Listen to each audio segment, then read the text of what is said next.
هو في احلى من كوبايه الشاي بتاعه الصبح وجنبها قطعه كيك كده لذيذه خفيفه؟ كيك اليومي بتاع الشاي هنعمله النهارده بطريقه لذيذه وسهل واقتصادي ببيضه واحده بس. ويلا بينا نقول بسم الله. شايفين الجمال؟ سهله هتعمليها في ثواني.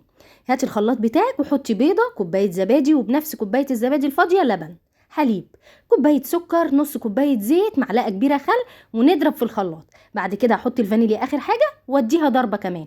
يلا بينا بقى. كوبايه ونص دقيق هنزل بيهم واحده واحده، ومعلقه كبيره بيكنج باودر، واقلب واحده واحده واحط الدقيق كده واحده واحده.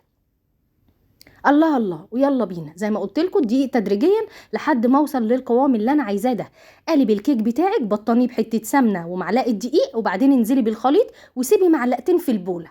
حطي عليهم معلقه كاكاو، ولو تقلوا معاكي قوي زوديهم معلقه لبن وحطيهم كده على الوش جوه زي ما تحبي. سهلة وبسيطة وجنب الفطار، جنب العشاء بالليل، يعني هتتعشي حاجة خفيفة، كوباية شاي بلبن وقطعة كيك. راحة في مكان وعايزة تاخدي للولاد في اللانش بوكس معاكي النادي المدرسة. سهلة وبسيطة وبيضة واحدة بس هتعملي قالب كيك خطير وطعمها يجنن. بصوا جمالها، شكل وطعم وريحة خطيرة. جربوها هتعجبكم جدا. بصوا قلبتها طلعت بكل سهولة ولا لزقت ولا اي حاجة. ويلا بينا بقى. هنقطعها امتى؟ لما تبرد خالص. وسلام بقى لو تسيبيها من بالليل للصبح كده تبرد خالص خالص، وبعدين تقطعيها عشان تبقى متماسكة معاكي.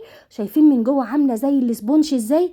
خفيفة خالص، لا ملكومة ولا معجنة ولا تلكم ولا اي حاجة، خفيفة. عايزة اقول لكم طعمها عامل زي الريشة، خفيفة جدا جدا وطرية. معلقة الخل والزبادي خلوها طرية وطعمها يجنن.